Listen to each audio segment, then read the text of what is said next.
आज Doubtnut app download करें। Doubtnut पर अपने सभी गणित, रसायन विज्ञान, भौतिक विज्ञान और जीव विज्ञान के डाउट्स का करो सफाया। बस प्रश्न की फोटो खींचो, एक ही प्रश्न को क्रॉप करो और तुरंत वीडियो सोल्यूशन पाओ। अभी डाउनलोड करें। हेलो एवरीवन, यहाँ पे हमें क्वेश्चन दिया गया है, गंगा जल प्रदूषण के प्रमुख कारणों का उल्लेख कीजिए और इसके नियंत्रण के उचित उपाय भी लिखिए। तो हमें यहाँ पे पूछा गया है कि गंगा जल प्रदूषण के प्रमुख कारण, इसके प्रमुख कारणों का हमें उल्लेख करना है तथा जो इसके नियंत्रण के उचित उपाय हैं उनको बताना है। तो गंगा नदी में होने वाला प्रदूषण पिछले कई सालों से भारतीय सरकार और जनता के लिए चिंता का विषय बना हुआ है। क्या हो रहा है कि जो गंगा नदी में जो प्रदूषण हो रहा है, ये क्या बन गया, भारत सरकार तथा जनता के लिए चिंता का विषय बन गया है। इस नदी उत्तर भारत की सभ्यता और संस्कृति की सबसे मजबूत आधार है। तो ये जो नदी है, ये नदी क्या है, जो उत्तर भारत है, उत्तर भारत की जो संस्कृति है, क्या है, उत्तर भारत की संस्कृति और सभ्यता का सबसे मजबूत आधार है। तो ये क्या है, जो उत्तर भारत की संस्कृति तथा सभ्यता, इस सभ्यता का क्या है, ये सबसे मजबूत आधार है। उत्तर भारत के लगभग सभी प्रमुख शहर और उद्योग करोड़ों लोगों की श्रद्धा की आधार गंगा और उसकी सहायक नदियों के किनारे हैं। तो यहाँ पर क्या है, उत्तर भारत में जितने भी उद्योग हैं, ये उद्योग कहाँ है, जो गंगा नदी है, गंगा नदी के किनारे, क्या है, गंगा नदी के किनारे, जो क्या है, लोगों के श्रद्धा के आधार है और उनके लिए क्या है, ये गंगा के किनारे क्या करते हैं, उद्योग करते हैं तथा उनके लिए क्या है, ये श्रद्धा का भी एक विषय है और यही क्या है, उसके लिए सबसे बड़ा अभिशाप साबित हो रहा है। तो ये जो गंगा नदी का क्या है, श्रद्धा का विषय, ये श्रद्धा ही क्या है, उसके लिए सबसे बड़ा अभिशाप साबित हो रहा है। क्या हो रहा है, सबसे बड़ा अभिशाप साबित हो रहा है। अब हम यहाँ पे बात करेंगे प्रदूषण के कारण की। किस चीज की, जो प्रदूषण के कारण है गंगा नदी में, उन कारणों की बात करेंगे हम। तो ऋषिकेश से लेकर कोलकाता तक गंगा के किनारे परमाणु बिजली घर से लेकर जो रासायनिक खाद है, इनके क्या है, कारखाने लगे हुए हैं। तो हम बात करें यहाँ पर ऋषिकेश से लेकर, ऋषिकेश से कोलकाता तक, तो ऋषिकेश से कोलकाता तक क्या है, यहाँ पर गंगा के किनारे परमाणु बिजली घर, क्या है, जो परमाणु बिजली घर है, परमाणु बिजली घर तथा और क्या है, जो रासायनिक खाद के कारखाने वो बने पड़े हैं। तो खाद के क्या है, जो कारखाने हैं रासायनिक खाद के, वो बने हैं कहाँ, गंगा के किनारे। कानपुर का जो जाजमऊ इलाका है, क्या है, कानपुर का जो जाजमऊ इलाका है, अपने चमड़ा उद्योग के लिए ये क्या है, मशहूर है। तो ये जाजमऊ इलाका क्या है, जो चमड़ा उद्योग है उसके लिए क्या है, यहाँ पे मशहूर है। यहाँ तक आते आते गंगा का पानी इतना गंदा हो जाता है कि उसमें डुबकी लगाना तो दूर, वहां खड़े होकर सांस तक नहीं ली जा सकती। तो यहाँ तक जब गंगा का पानी आता है तो इस पानी में डुबकी लगाना तो दूर, लोग डुबकी तक नहीं लगाते, क्योंकि यहाँ पर क्या है, जो खड़ा रहना भी क्या हो जाता है, मुश्किल हो जाता है। क्या हो जाता है, खड़ा रहना मुश्किल हो जाता है, क्योंकि यहाँ मतलब जो पानी है, पानी इतना प्रदूषित हो जाता है, मतलब इतनी बदबू आने लगती है उस पानी में कि लोग यहाँ पे खड़े भी नहीं हो सकते। गंगा की इसी दशा को देखकर मशहूर वकील और मैग्सेसे पुरस्कार विजेता एमसी मेहता, वे एक व्यक्ति थे एमसी मेहता, एमसी मेहता। तो गंगा की इसी दशा को देखकर मशहूर वकील, ये क्या है, एक मशहूर वकील है तथा इन्होंने क्या जीता, मैग्सेसे पुरस्कार भी जीता। क्या है, इन्होंने मैग्सेसे पुरस्कार जीता था, मैग्सेसे पुरस्कार विजेता है ये। तो इन्होंने 1985 में गंगा के किनारे लगे कारखानों और शहरों से निकलने वाली गंदगी को रोकने के लिए सुप्रीम कोर्ट में क्या की थी, अपील की थी। तो इन्होंने क्या किया, अपील दायर की थी सुप्रीम कोर्ट में कि जो भी गंगा के किनारे क्या है, कारखाने हैं और जो गंगा को मतलब क्या कर रहे हैं, दूषित कर रहे हैं, उनके खिलाफ क्या की थी, एक मतलब एफआईआर क्या की थी, दायर की थी या अपील की थी। फिर सरकार ने गंगा सफाई का बड़ा क्या उठाया था, बीड़ा उठाया था। तो फिर सरकार ने क्या किया, ये जो गंगा सफाई का बीड़ा उठाया तो और गंगा एक्शन प्लान की शुरुआत हुई।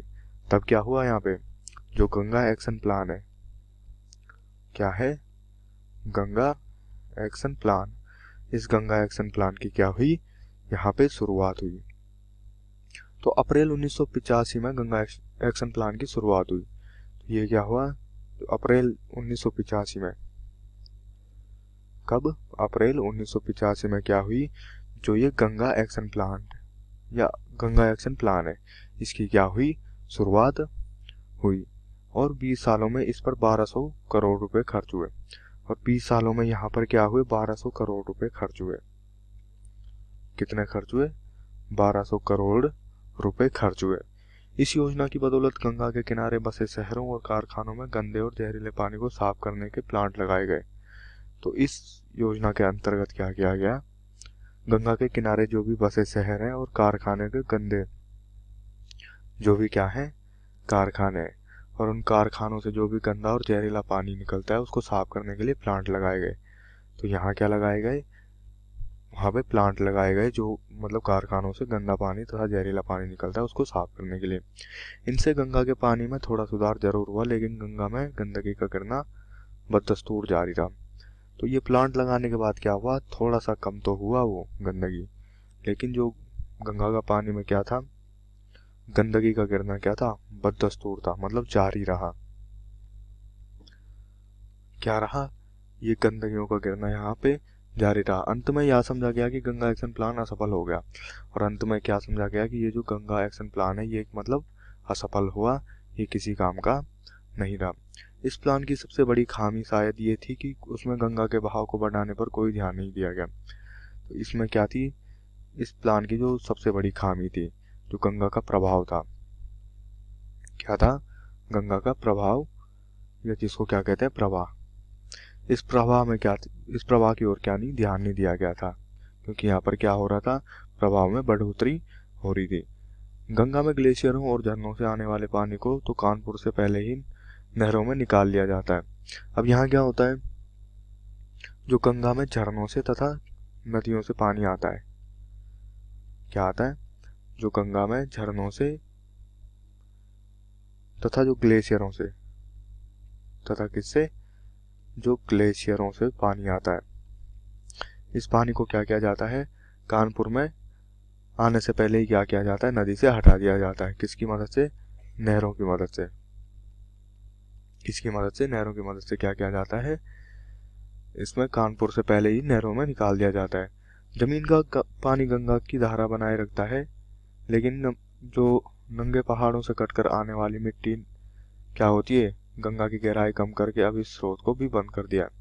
अब यहाँ क्या होता है, जैसे नंगे पहाड़ कट जाते हैं, क्या हो जाते हैं, नंगे पहाड़ कट जाते हैं। अब इनसे क्या होता है कि यहाँ पे जो मिट्टी आती है बह के, ये मिट्टी क्या हो जाती है, जो गंगा का स्तर होता है, क्या होता है, गंगा का स्तर, इस स्तर को क्या कर देती है, बढ़ा देती है, क्योंकि मिट्टी क्या करती है, नीचे बैठ जाती है, क्या कर देती है, बैठ जाती है। अब क्या हो, बनारस के स्वच्छ गंगा अभियान के संचालक प्रोफेसर वीरभद्र मिश्र इस बारे में चिंतित हैं और बताते हैं कि गंगा पर कितना दबाव है।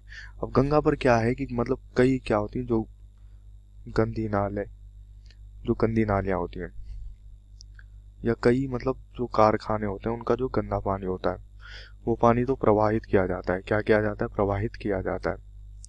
साथ ही साथ क्या होता है, जैसे जब बारिश होती है तो जो सड़कों का पानी होता है वो भी क्या हो जाता है, गंगा में प्रवाहित हो जाता है, जो क्या है, एक चिंता का विषय है। गंगा दुनिया की एकमात्र नदी है जिस पर 40 करोड़ लोगों का अस्तित्व निर्भर है। अब ये गंगा जो है दुनिया की एकमात्र ऐसी नदी है जिस पर 40 करोड़ लोगों का क्या है, अस्तित्व निर्भर है। क्या है, अस्तित्व निर्भर है, इसलिए उस पर दबाव भी ज्यादा है। लेकिन विशेषज्ञ मानते हैं कि गंगा को बचाने के लिए सबसे पहले हिमालय के क्या करने चाहिए, ग्लेशियरों को बचाना होगा। तो इसलिए क्या मानते हैं, जो विशेषज्ञ मानते हैं, जो हिमालय में ग्लेशियर है, गंगा को बचाने के लिए सबसे पहले क्या करना पड़ेगा, इन ग्लेशियरों को बचाना होगा। अब हम बात करें यहाँ पर इसमें नियंत्रण की, प्रदूषण नियंत्रण की। गंगा में। तो इसके लिए यहाँ पर क्या किया गया था, स्वच्छ गंगा अभियान चलाया गया था। क्या चलाया गया था, स्वच्छ गंगा अभियान। तो स्वच्छ गंगा अभियान के अंतर्गत क्या हुआ कि स्वच्छ गंगा अभियान वाराणसी तथा समीपवर्ती स्थानों में गंगा को साफ करने के लिए एक सस्ता और सुरक्षित तरीका है। तो ये क्या है, जो वाराणसी वाला इलाका है, क्या है, वाराणसी वाला इलाका। तो ये वाराणसी वाले इलाके में क्या है, तथा जो इसके समीपवर्ती इलाके हैं, क्या है, समीपवर्ती इलाके, तो इनमें गंगा को साफ करने के लिए एक सस्ता और सुरक्षित तरीका है। तो ये जो स्वच्छ गंगा अभियान वहाँ पे चलाया गया है, ये क्या है, एक सस्ता और सुरक्षित तरीका है। यह तरीका बिजली पर निर्भर नहीं है। तो ये जो गंगा को स्वच्छ रखने का तरीका है, ये क्या है, जो बिजली होती है, ये बिजली पर निर्भर नहीं है। क्या नहीं है, बिजली पर निर्भर नहीं है। इसमें कूड़े करकट को गुरुत्वाकर्षण का सहारा लेकर एक बड़े कुंड में जमा कर लिया जाता है। तो इसमें क्या करते हैं, जो भी कूड़ा करकट होता है, क्या होता है, कूड़ा करकट, इस कूड़े करकट को क्या किया जाता है, एक बड़े कुंड में भंडारित किया जाता है, या क्या किया जाता है, जमा कर लिया जाता है। तो इस कूड़े को क्या कर लिया जाता है, जमा कर लिया जाता है, जहाँ जैविक तरीके से इसकी सफाई होती है। जहाँ क्या किया जाता है, जैविक तरीके से इसकी सफाई की जाती है। क्या की जाती है, सफाई की जाती है। कूड़े में से कीटनाशक, लोहा, लकड़ और दूसरे प्रदूषकों को हटा दिया जाता है। अब कूड़े में जो भी क्या होते हैं, कीटनाशक होते हैं, क्या होते हैं, कीटनाशक, या जो भी लोहा होती है या लकड़ी के कण होते हैं, क्या होते हैं, कीटनाशक, लोह तथा जो लकड़ी के कण होते हैं, इनको क्या किया जाता है, इनको हटा दिया जाता है। तो इसके बाद क्या किया जाता है, इसको साफ या सुरक्षित किया जाता है। इसके बाद जो दूसरा नियंत्रण गंगा को साफ रखने के लिए किया गया, वो था नमामि गंगा। क्या था, नमामि गंगे। तो नमामि गंगे, इस नदी की सफाई के लिए कई बार पहल की गई, लेकिन कोई भी संतोषजनक स्थिति तक नहीं पहुंच पाया। अब क्या हुआ कि गंगा की जो सफाई के लिए कई बार पहल की गई, लेकिन कोई भी संतोषजनक स्थिति तक नहीं पहुंच पाया। प्रधानमंत्री चुने जाने के बाद भारत के प्रधानमंत्री नरेंद्र मोदी ने गंगा नदी में प्रदूषण पर नियंत्रण करने और इसकी सफाई का अभियान चलाया। तो ये किसने चलाया था, प्रधानमंत्री माननीय नरेंद्र मोदी जी ने। किसने, प्रधानमंत्री माननीय नरेंद्र मोदी जी ने। तो इन्होंने क्या किया, खुद इसका बीड़ा उठाया और प्रदूषण पर नियंत्रण करने के लिए क्या किया, इसकी सफाई का अभियान चलाया।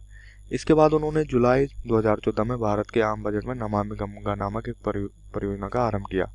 तो 2014 में क्या किया उन्होंने, एक बजट में नमामि गंगा नामक एक परियोजना आरंभ की। क्या की, ये परियोजना आरंभ की। इसी परियोजना के हिस्से के रूप में भारत सरकार ने गंगा के किनारे स्थित 48 औद्योगिक इकाइयों को बंद करने का आदेश दिया। तो इसी जो ये नमामि गंगे परियोजना थी, इसी परियोजना के हिस्से के रूप में भारत सरकार ने गंगा के किनारे स्थित जो कितने 48 औद्योगिक इकाइयां थी, उनको क्या करा दिया गया, बंद करा दिया गया। या बंद करने का क्या दिया गया, आदेश दिया गया, जिससे क्या हो, गंगा प्रदूषित ना हो। कक्षा 6वीं से 12वीं से लेकर नीट, IIT, JEE वो एडवांस के लेवल तक 1 करोड़ से ज्यादा छात्रों का भरोसा। आज ही डाउनलोड करें डाउटनेट ऐप या व्हाट्सएप करें अपने सारे डाउट्स 8400 400 400 पर।